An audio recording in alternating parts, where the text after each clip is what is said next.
Good morning. It's nice to see all of you speakers here this morning. I certainly am looking forward to what you have to say, and let's open with a word of prayer.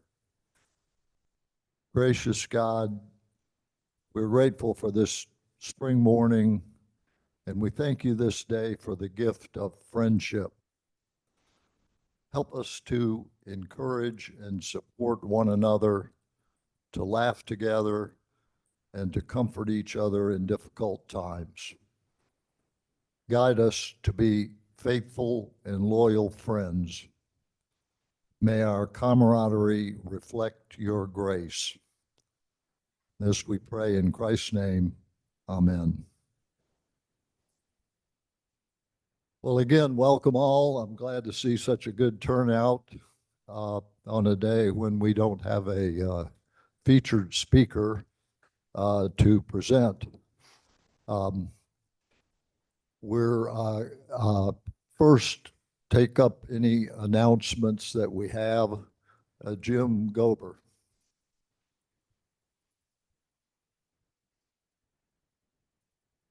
We're going to go back to a one-speaker format next week for those of you. Our speaker next week is Elizabeth Butler Baum. She is a new session member, relatively new member of Trinity who's been involved in adult education. And I thought it would be interesting to have her talk about how the court system works. She is a clerk at the Supreme Court of Georgia, and she knows how things work. And I think some people think it's all political, and she'll tell us how political it is, but she can't talk about issues that are currently before the court, so we can't ask her that, but she's going to explain to us a little bit about Georgia and how our court system works. Thank you, Jim. Scott has reminded me that next week is the Trinity School graduation, which will be held here, and our breakfast will be either in Old Fellowship Hall or another location, but we will not be in this room. So just a heads up, and I'm sure you'll forget about that and come here, but you'll find us in whatever location we have. Just a word about microphone usage. We're going to be passing the mic, and we'll do this by table. When you have the handheld mic, please hold it up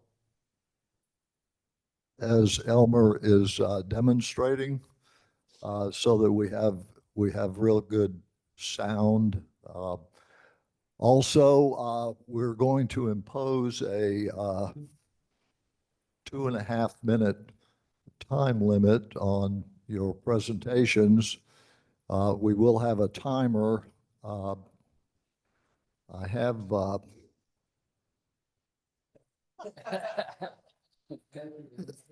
I have this whistle,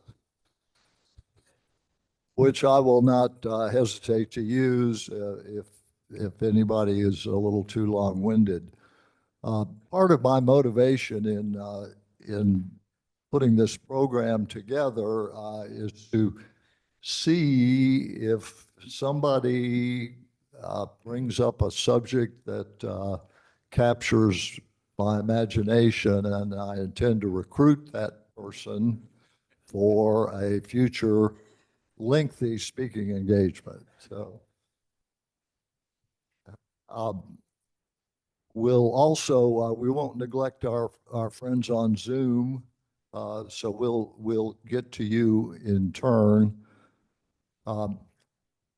And I think that's about all. Oh, you did have, okay. I promise this is the last time that I'll announce this until September when we have another event. But Holy Smokers, the churchwide picnic is this Sunday. I hope you all can attend. We have all the things on today and Saturday that we need help for. The one thing that we could use help for, if you guys are available, is Sunday morning. So around 10 a.m., when you would normally get here for the Sunday school hour, if you're available to help us prepare the meat when it comes off of the smoker, to get it prepared to serve, so that time period between about roughly 10 a.m. To noon. So if you guys are available then, just you don't have to notify anybody. Just kind of show up, and we'll be there to direct you on how to help us. Thank you. Yes. Yes.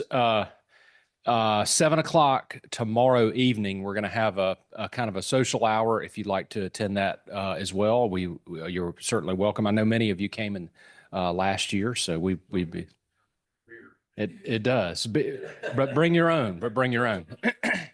7 o'clock tomorrow evening. In the parking lot.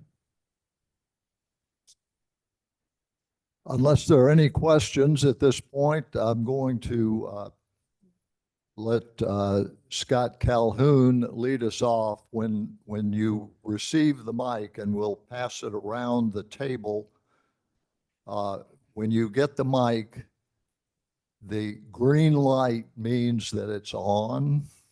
So that's when you have a live mic. And I believe that's all of the administrative matters that we have. So we'll now turn things over to our first speaker, Scott Calhoun. Thank you, Bert. On Sunday, reminder, there is no 9 o'clock service, one service at 11, and there's no Sunday school either. So want to show up at 10 o'clock to help with the food, that's great, but otherwise worship is at 11. So trying to think about something about me that nobody here knows. And my fact in that regard is that I once sang a solo on a stage at Ryman Hall, the Grand Ole Opry in downtown Nashville.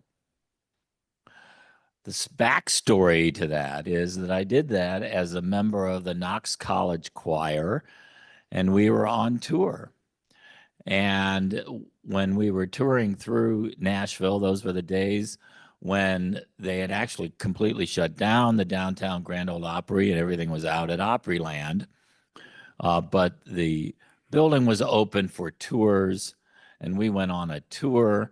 And as we were going through the tour, our tour guide asked us who we were and where we were from. We mentioned we were a choir. So the tour guide said, well, why don't you sing something? So we stood on the stage at Ryman Hall and sang a spiritual, and I have a solo in the middle of the spiritual. But in any event, I sang on stage at Ryman Hall. No. I'm trying to think whether I should tell you about meeting Albert Schweitzer or getting expelled from Scout Camp. Which would you rather hear? Scout Camp. I was 12 years old. It was the summer of 1948. The nation was gripped in a polio epidemic. Scout Camp was to be shut down, but several of us who had been there for several weeks were invited to stay while the staff took down the camp, and I was one of those. But this was the last morning of the regular camp. Well, the night before, some tents had been taken down, and basically we just take the posts out and let the canvas down, and it was good fun and relatively easy to repair. I had been involved with it, but when the staff got back from their being in town, their tents were down, so they took some of our tents down. So the camp director saw all these all this canvas on the ground. And at the morning formation, he said, any boys that participated in taking down tents last night, take 2 steps forward. Well, this other little fellow, he was from Brevard. He and I had raised the flag that morning. We were standing alone. And so we took 2 steps forward because that's what he told us to do. And the camp director said, you will be sent home this morning. So my brother, who was on the staff, was not there, but he heard it from his tent. So he wrote my mother and father a letter explaining how proud they should be of me for telling the truth. And so I was taken on the camp bus with the other fellow, and we went into Canton and caught the bus to Asheville. There was no phone at the scout camp then. I got home. My parents weren't there. I was locked out.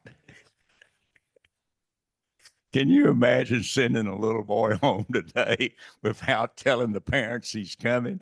But that's what's happened. So I had to go to a neighbor's house and explain that I had a letter. But anyhow, to make a long story short, I ended up working on that staff several summers later. And the camp director and I often joked about it.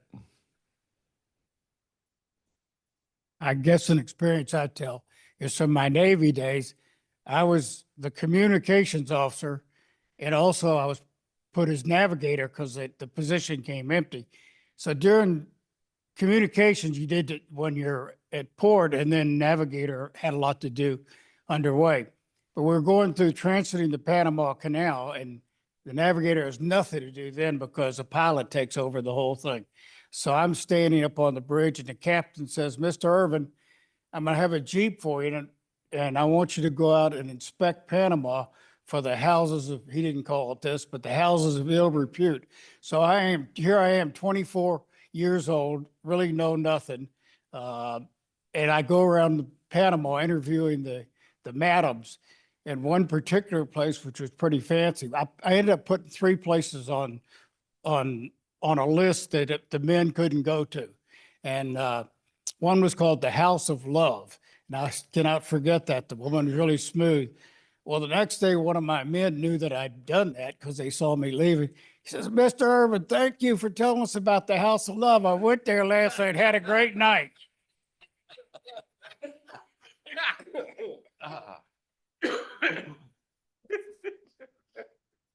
Well, I've got another sea story that like Mac.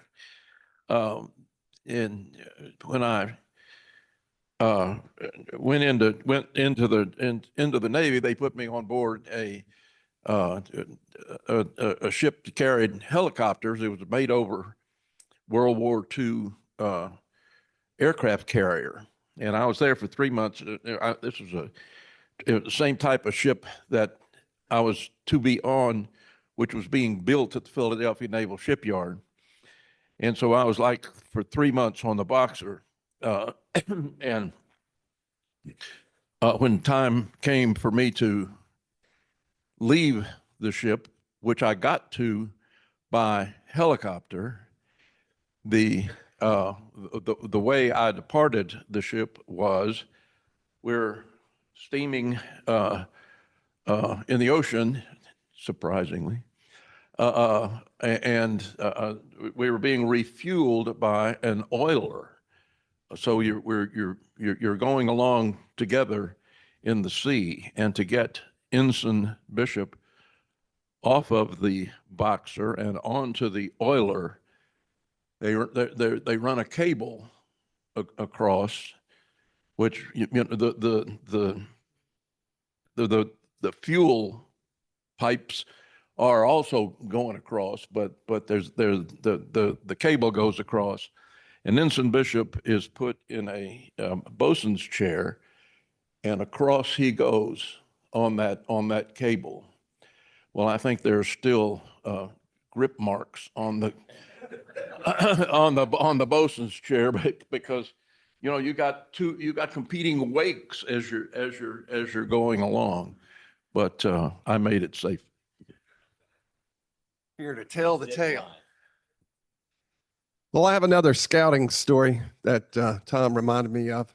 In 1972, I was 16 years old, and the International Boy Scout Jamboree was in Tokyo, Japan. And so my parents said, this would be a great experience for you. And what they did is they put a troop together of kids from all across Atlanta. So I didn't really know anybody in a troop except there was another guy in my troop who we kind of buddied up, Greg Smith. So the plan is to go to Tokyo or at the base of Mount Fuji and camp out for 7 days or so and mingle and meet and fellowship. And then another week of touring around with your troop. Well, we're about 3 days into camping out at the bottom of Mount Fuji when a typhoon hits, a major typhoon. And all of a sudden, people are scrambling, they're trying to get people out of there. Well, Griggs and I had wandered off doing something. And when we came back, our troop was gone. So here are two 16-year-old boys on our own. We pack up some stuff and we just start following other kids, and they're putting people in temples and gyms and whatever structures they can find. So for about 3 days, Griggs and I are on our own, and we'll be with this troop one day, and then we'll wander around looking for our troop. I don't know what our troop scoutmaster was doing, but finally, I think we just bumped into each other and we reunited, and it was a great trip. A lot of fond memories. And the one thing when I got home, my parents said, we were watching Walter Cronkite, CBS News, and they're talking about the typhoon hitting the Boy Scout Jamboree, and they had footage of boys walking along. And just then you came walking along and we saw you on TV. Ooh. You want to go? I know one person knows this story, and it's stand up, okay? I know one person who knows this story, and it just came to mind, and some of you might, that I was with the trip to Havana, to Cuba, which was a wonderful trip, and you really open your eyes and see how they live and how we could help them. And when we went into through the Cuban airport, they gave you this little, almost memoraph piece of paper that was your exit visa. And I traveled right much, but never had been in a country that I needed an exit visa. So we're leaving Matanza, and we were traveling to Havana to fly back. And I can't remember who said, everybody get out their exit visas. I'm going, exit visa? And long and short of it is, I couldn't find it. I couldn't find it. I couldn't see if I'd kept it. It didn't mean much to me coming in. So we get to the airport, and Dave was my roommate on that trip, and they report to the officials that one of the group doesn't have their exit visa, and that person was me. So they took me to the back of the airport, and they started, of course, all speaking in Spanish, and my high school and a little bit of college Spanish was not helping me in any shape, form, or fashion. And all this is going through, and I said, I bet you I have to pay a fee, or maybe I'll have to stay overnight or whatever. And all of a sudden, after we'd been there about, 30, 45 minutes, I remember there was one zipped up pocket on my suitcase that I might have kept some souvenir papers and currency or something. So I went in there, and there it was. So as they were going through the process to make sure I'm not somebody trying to escape Fidel Castro, I show it. I said, hey, here it is, here it is.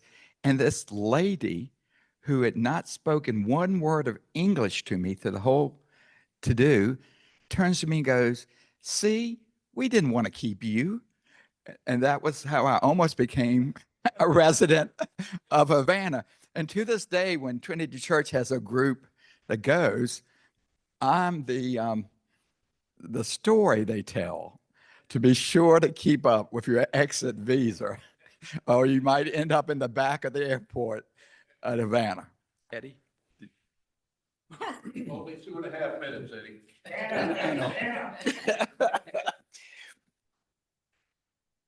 Well, my wife said, you talk so much, everybody knows all about you anyway, so there's nothing to tell. But I am here to tell you that I have read cover to cover Professor Cooper's book on Jefferson Davis, all 659 pages of it. I did not read the 100 pages of footnotes. And I want you to know he lifts up the erudition and your knowledge of the South to a degree that, though I'm a real Southern fellow, I now know a lot more about my country and its history than before. He talks a lot about how Jefferson Davis was so admired that when he would get off the train and make his speeches, which he did all the time, and he was greatly adored by the women. And the women would come and kiss him.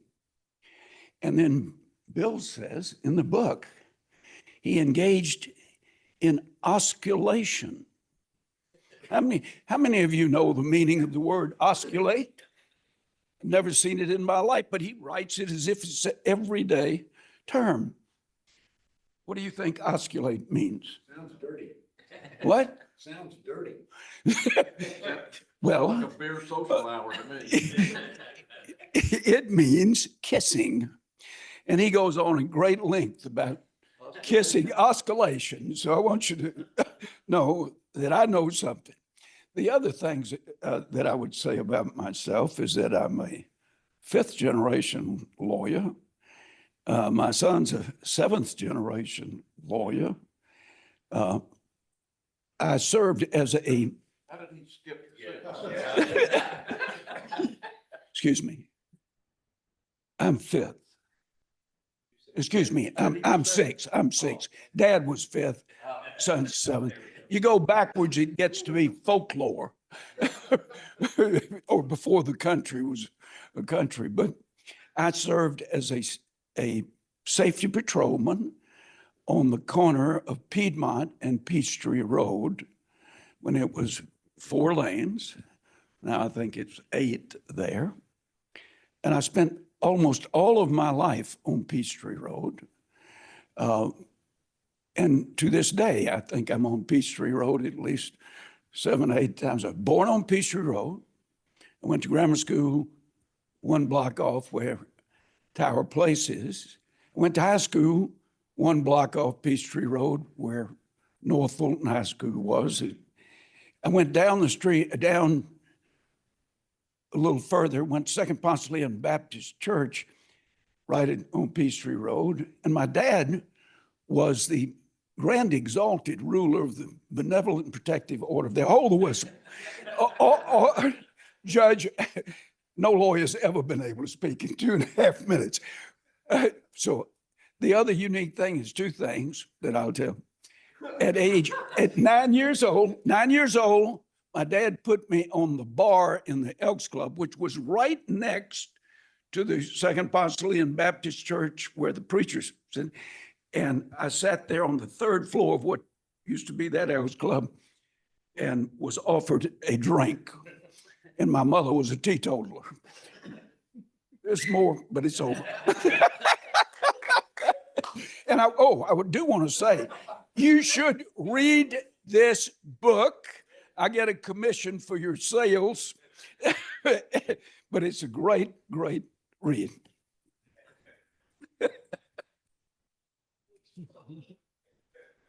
This is another sea story. When I was 23 years old, I was deckhand on a yacht owned by the Chanel Corporation. I was flown to France, and I lived in a little town called Villefranche-sur-Mer for about a month while we were preparing the ship to make a crossing back to the States. And that month was a lot of fun. We'd go out, my crewmates and I would go out to bars at night and meet all these other sailors from all over the place. And one night, into the harbor came a British warship, the HMS Glamorgan, which was actually damaged in the Falklands War years later. But we got to know some of their petty officers in some of the bars, and they invited us to come. They said, tomorrow there's going to be a reception for some celebrities that have been very supportive of providing movies to show on English ships. And we're going to have all kinds of dignitaries come, and we'd like to invite you and your cabin mate Buzz Hooker to come out, and we'll bring, by launch and come out to the ship that evening. But if you go down to the quay tomorrow morning in the dock, you'll probably see some interesting celebrities. So we did that, and we hung out down there that next afternoon, and we saw Prince Charles land from the ship to a launch and walk down the quay in full military garb. And then, lo and behold, out of several cars come an unlikely trio of celebrities: Roger Moore, Monty Hall from Let's Make a Deal, and Cary Grant. And I've got pictures of them all from me to Ed, that close, just standing around there getting ready to go to a reception out on this ship. And so that was really pretty interesting to see that trio together. And then that evening we went out to the ship. We were invited by these petty officers to come into their mess. And even though rum was not served on English ships at that time in 1977, beer was flowing. And we walked into the petty officers' mess, and it was like you were going into Churchill Arms or something like that. It was like an English pub aboard ship. So it was a pretty lively evening. And as we were making our way back to the launch to take us back to the quay, there was another interesting celebrity on board with his wife. He had kind of a crew cut and probably the tightest gray shark skin suit I've ever seen on somebody, ruddy faced and old cowboy boots with the toes curled up. It was Oliver Reed, the Shakespearean actor Oliver Reed, and his American wife. And for whatever reason, he did not, and I was sitting next to them, chatting him up and everything, and he found out I was a Yank. And for whatever reason, he didn't think it was appropriate for a Yank to be on the launch at 12 at night, coming back from the ship. So he wanted to engage me in a fist fight, which his wife convinced him that was really a bad idea. And he was he was out of his mind drunk. So we safely made it back to the quay. I got home to the hotel where we lived, and I didn't wind up in a fight with Oliver Reed. It was a pretty interesting day.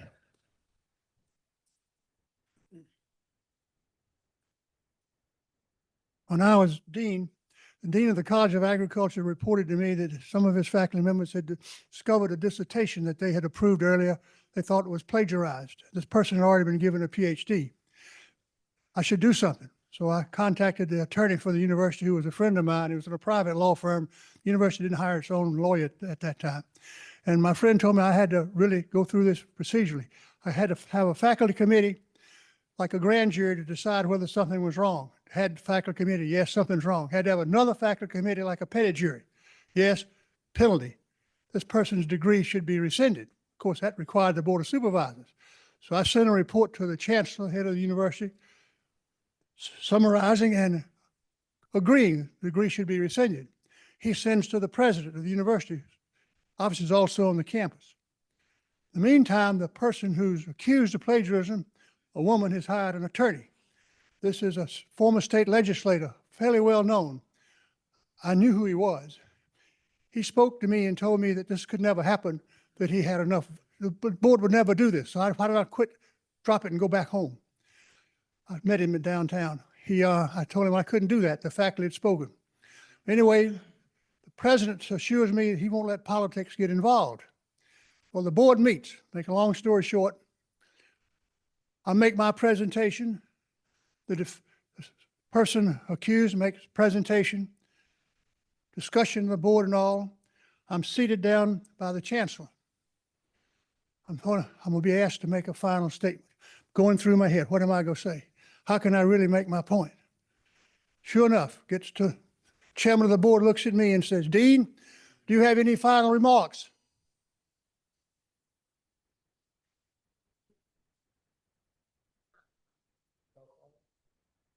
Is this mine? It's an Amber Alert. Oh, I suppose my punchline is gone. I do that on purpose, I promise. Yeah, well, I'm gonna give you my punchline anyway.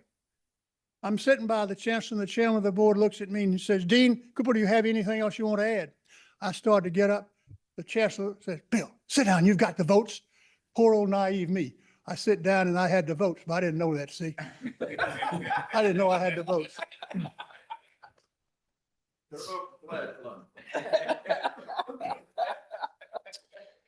So about myself, I haven't been a member of the church very long, so most of you don't know anything about me. But this is this brief story about when I was 17, I organized a rumble, a fight between the entire senior class, the entire junior class of this school that I attended. So I was born in the Foreign Service in Venezuela. My father was a U.S. Foreign Service officer. And you move every 3 years. The U.S. government does not want you to become friends of the people who live in that country. Because when you have to deliver a message from the Foreign Service to that country, your message has to have a certain crispness into it. You can't just be all palsy-walsy with the person you're communicating with. It's not as effective. So we lived in Peru and Chile and Trinidad and Tobago and various places, came back for 6 months to our country to have my father tanked up on the new assignment to the new country, maybe a new language. But it's very disruptive for a kid going through school to be ripped out every 3 years from your friends and your relationships. So then we fast forward to the time we came back to this country, and I was sent off to private school, Millbrook, small school, 120 students. A good school, in fact, still is. And our classes were small, 30 people in a class, 30 guys, all boys. And in those days, and in this day, your athletic prowess accords you a certain amount of respect among your colleagues. If you're a good athlete, you're respected. If you're not an athlete at all, you're not respected. You're kind of disrespected. So my class, half of we were athletes and half were not. And in the junior class, they were all athletes. And they all knew that they were better than we were. And the seniors ran the work program in the school. There was a work program. We all had jobs every day, serving the dishes, cleaning them off the dining room table, serving the snacks. And there's a whole work program, a whole bunch of things across the school. And the junior class disrespected the senior class so much that they would give the seniors lip, wouldn't follow the senior leadership, like these milk pitchers need to be filled up again or something like that, to the point that the juniors, the little guys, 9th and 10th graders were noticing all this. And it got to be pretty bad. So I called a meeting of the entire senior class in the headmaster's room, which he took umbrage at later when he found out about this. It had a huge table where you could sit about 20 people around. We discussed this, and we didn't have any faculty advisors. There was none of that going on in those days. So we decided we had to fight the junior class to get their attention. And that just discussing this with them wasn't going to get anywhere, wasn't going to command any kind of respect. So I said, now look, we can all be thrown out of school for this. You maybe think about this now. And so we all thought about it. I said, no, we're going to do this. And then I said that after the movie in the barn on Saturday night, you're probably not going to feel like doing this. But if we're going to do something and you decide to do it, then we're going to need to do it. We're going to yell at these guys and say, come on down to this field. So we did that. And there was 1.5 feet of new snow on the ground. The field was about 100 yards long, 50 yards wide, sloping down to the football field. So we all went down there. And then people were yelling epithets at each other, and about 12 fistfights broke out. And a fight is very energy consuming. If you skate on ice, you're a hockey player, which I was, for 3 or 4 minutes, you have to come off the ice. You're just whipped. And if you have a fight that lasts about 3 or 4 minutes, you are exhausted and you are whipped. It's not like 10 minutes long in the movies. It doesn't work that way. So after about 3 minutes, no one got injured. We were all in our puffy jackets, falling down in a foot and a half of snow, hats on and everything. We're just swinging and yelling and screaming at each other, just are falling down exhausted. I said, all right. And I was the last guy fighting this one guy, Gary Schneider. We lasted a little longer. And then we just got too exhausted. I said, everyone to the music room. So we all went up the hill. This is about 11 o'clock at night. And for about 3 hours, we talked about this in the music room. About 60 guys, 2 classes of people, the seniors and the juniors. And I said, this is what's going on. This is not what's okay. And because you guys are better athletes than we are, it's not our fault. You know, we're born certain ways. You could look at a person and say, this guy's not an athlete. And so we had talked it back and forth, this issue. And at the end of that, we shook hands, all left, went to bed. And the next day, nothing happened. Nothing, the faculty didn't say anything. No one said, well, what went on last night? There's none of that going on. So there was nothing but peace and calm the rest of the year, the rest of the half a year in cooperation between the 2 classes. And so I was removed from my position as chairman of the student council. No one came to me and said, you're a Brewer, what are you doing? Or what were you got? No one, I don't remember any of that. I just got informed that I was no longer the head of the student council. So then the last part of this is that at the graduation ceremony in June, which was 5 months later, we were all in the chapel, 120 students and the parents of the seniors and the faculty and so forth with our blue blazers and white trousers on. And everyone went up for their diploma. And when I went up for my diploma, all the students stood up. And there was this thunderous applause that lasted the length of time when I went up to get this, shook hands with the headmaster, and then sat down. And I didn't know what a standing ovation was, but that for sure was. And the kids and the juniors and the freshmen understood this, understood that something good had happened. And so I've thought about that since, and I think it blunted my enthusiasm for becoming a leader in the future about what the consequences of that were. But it also instilled in me the understanding that if you ask permission to do something, 95% of the time you are not granted permission by the person you're asking. Whereas if you do something and ask forgiveness afterwards, you get the thing done. My car.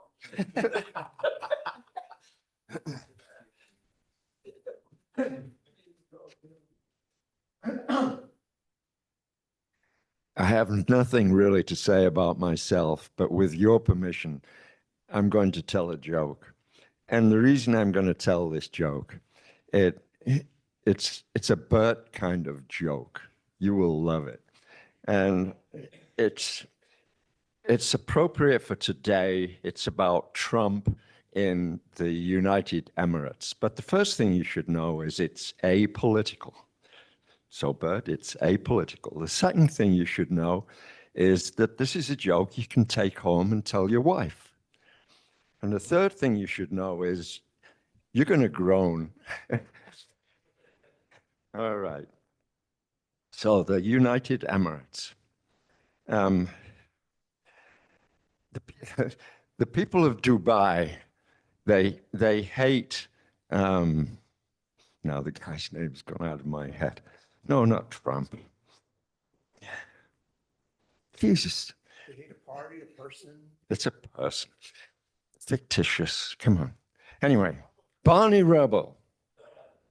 I got it. So anyway, do you know that the people of Dubai, they love Barney Rubble? But those people, other people, screwed it up. I'm a great joke teller. But those in Abba Dabba do.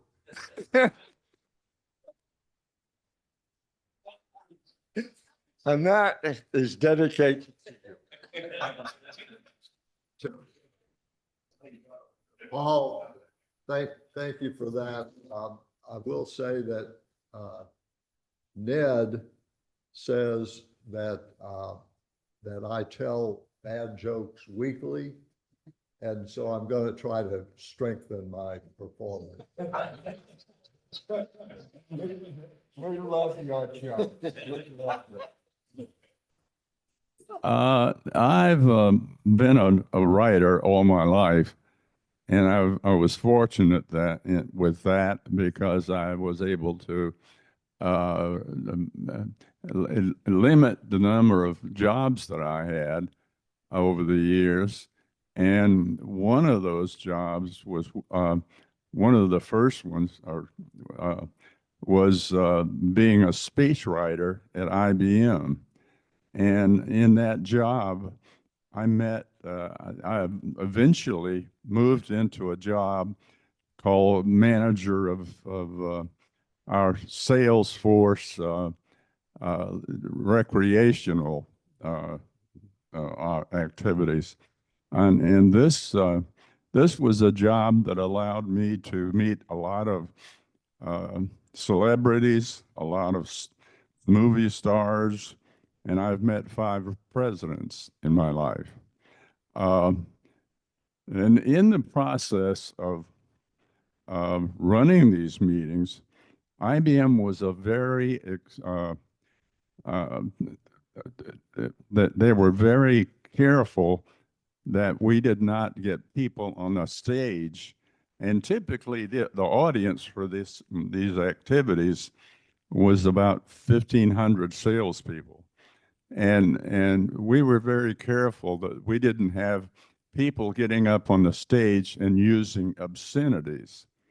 But there was one example that I remember particularly, and there was a guy who was performing at one of the meetings, and he would finish his show, and then he started thanking. He said it was really a privilege to perform for IBM, and he particularly wanted to thank Lou Pecorelli, who was one of the people that was marshaling him around the show. And he says, I particularly want to thank, incidentally, each one of those meetings would have a very high-ranking executive from IBM Armonk, New York, and we had the top salesperson with IBM sitting on the front row. And this guy came out and said, thank you, IBM. It was a pleasure. He says, I particularly want to thank Lou Pecorelli for going to such lengths and trying so hard to keep me from saying shit on stage.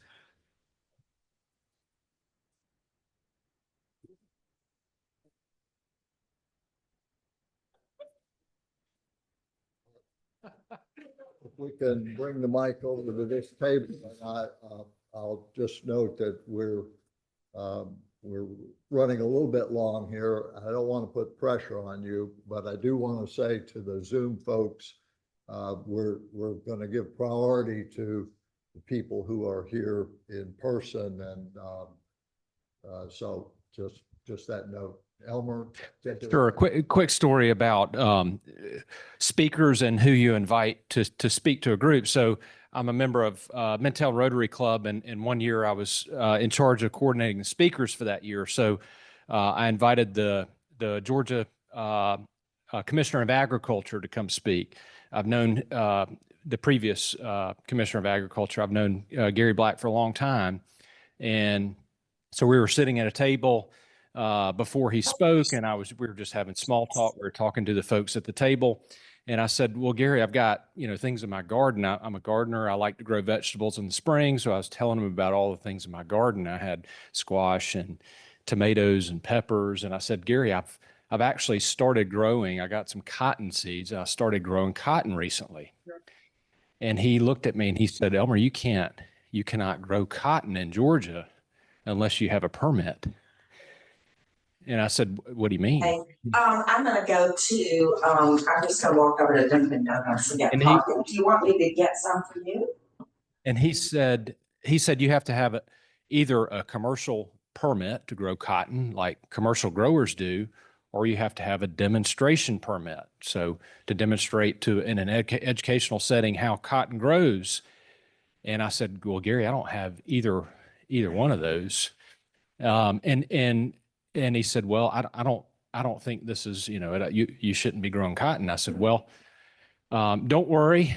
I said, nobody will ever find it and nobody will ever know that I'm growing it because it's right next to my marijuana plants.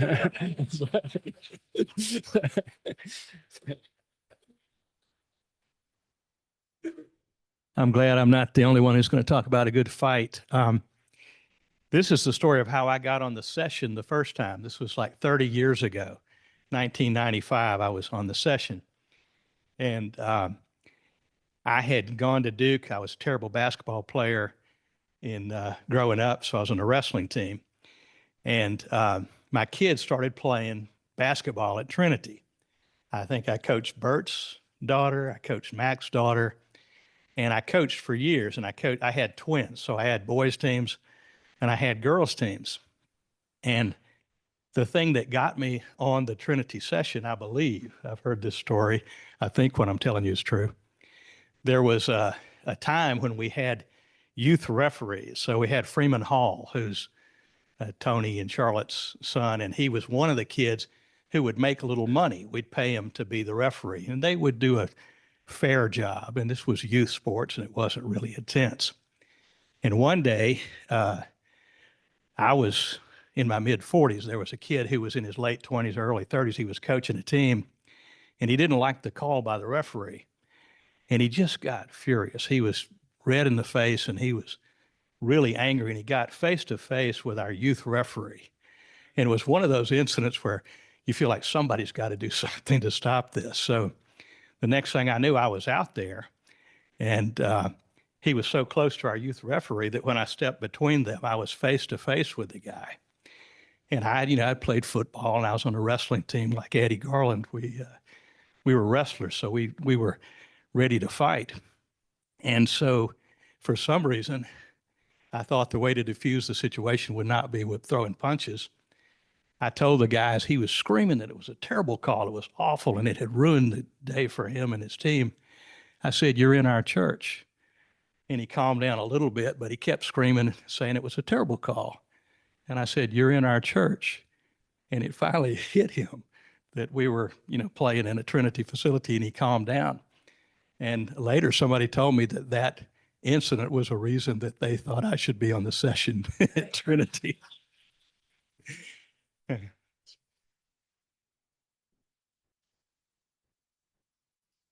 Ages ago, when all of us were young and beginning our professional careers, when giants walked the earth, I was handed the orthopedic responsibilities for the Falcons.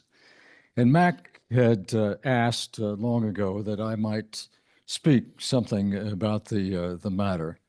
But the Falcons are a little bit sensitive about the matter because, as you probably know, in my era, a lineman would last, if they made the one of the teams, they would last about 4.4 years.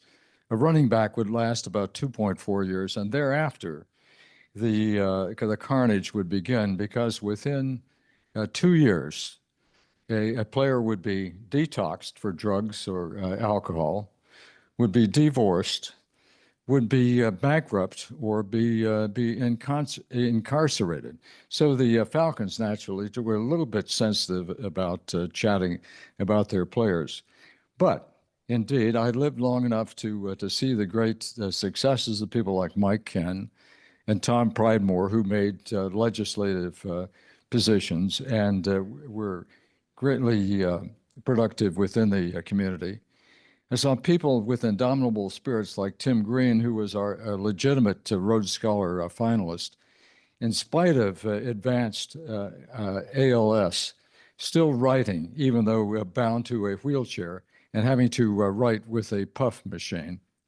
But the thing that I did not expect some 30, 40 years ago, was to see the damage which had occurred with head injury, which we had written off initially just as senility, but they caused the violence and the mental debilitation that so many of our players had suffered. A very sad thing to see, which goes on, and increasingly we see at presently.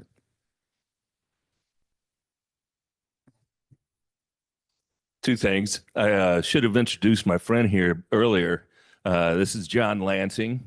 He's a good friend of my family's. He and I've got to know each other in the last 5 years much better.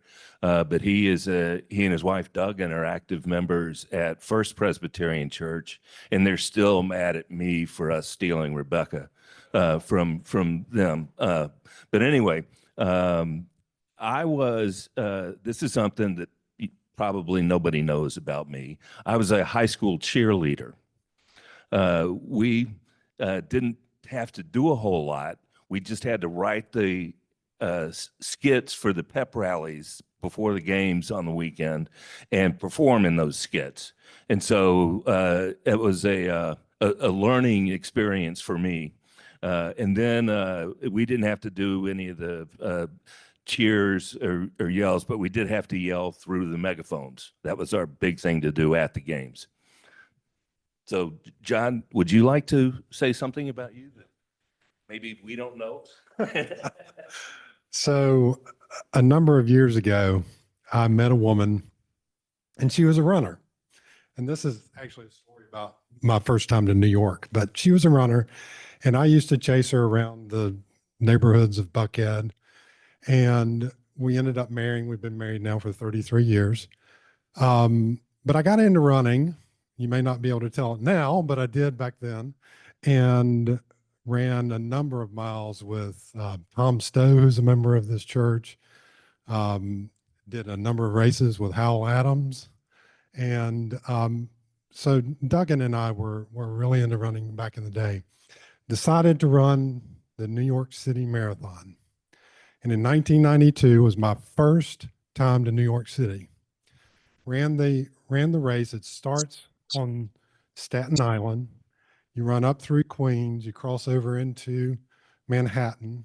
You run north through Harlem, about a mile in the Bronx, and then you go south, and it ends in Central Park. So, first time to New York City, I can always say I stepped foot in all 5 boroughs.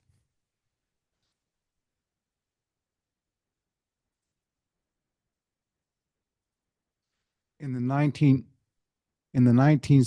the Hawks came to Atlanta from St. Louis. One of their earliest players was Walt Bellamy, who was a large human being, not 7 foot tall, hitting 3-pointers, but big like a freight train engine.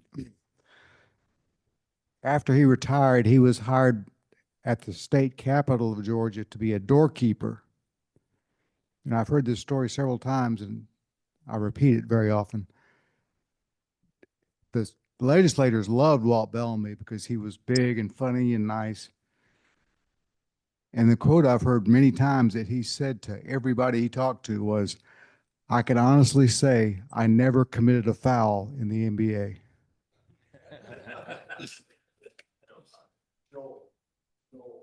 I got skipped. That's fine. I'm going to make it real quick. Yeah, I know. I have just 2 things real quick that you may not know about me.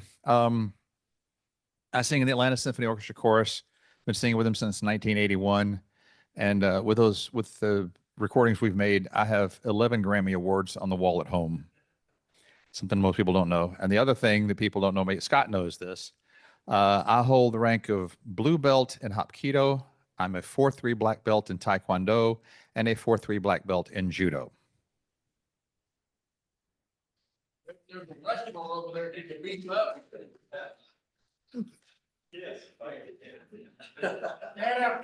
Nope. 2.7 million USA soldiers, men and women, served in Vietnam during what we in the USA call the Vietnam War. In Vietnam, it's always called the American War. I was an on-air news reporter for WAGA Channel 5 on Briarcliff Road, a longtime CBS affiliate. One night, I got a call from our dear friends, dear longtime friends, George and Dot Winship. Their son-in-law, Luther Guest, was spotted by the family while the family was watching war coverage as part of that night's broadcast of the CBS Evening News with Walter Cronkite. In those years, I was a TV5 on-air news reporter, and the family called to ask me if TV5 had recorded that night's Cronkite broadcast. The family told me they wanted to come to the station that night and see the segment again that night. Luther's wife, Dottie, also was eager to attend. They watched the segment several times in our control room. I was there with them. Luther made it back safely to Atlanta after serving his Army commitments. The entire family has thanked me many times over the years for their opportunity to see Luther in country.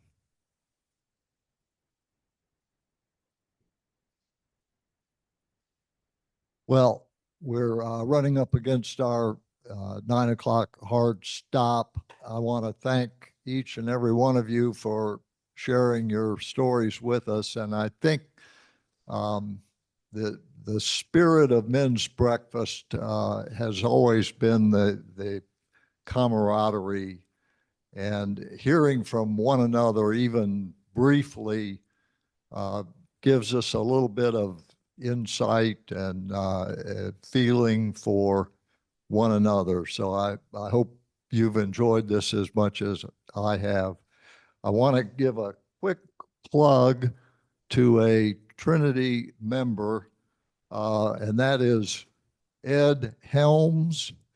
Ed, who is well known for his acting career, Hangover movies, The Office, and Ed has a book out called Snafu. You may have read about this in the paper. He's been on a book tour, and this is a very enjoyable book, and I just call this to your attention. As to our friends on Zoom, I will say stand down and stand by. I think I've heard that before. And hopefully we'll have a future event when we'll have some participation by those folks. Wish you all a good day. Thank you.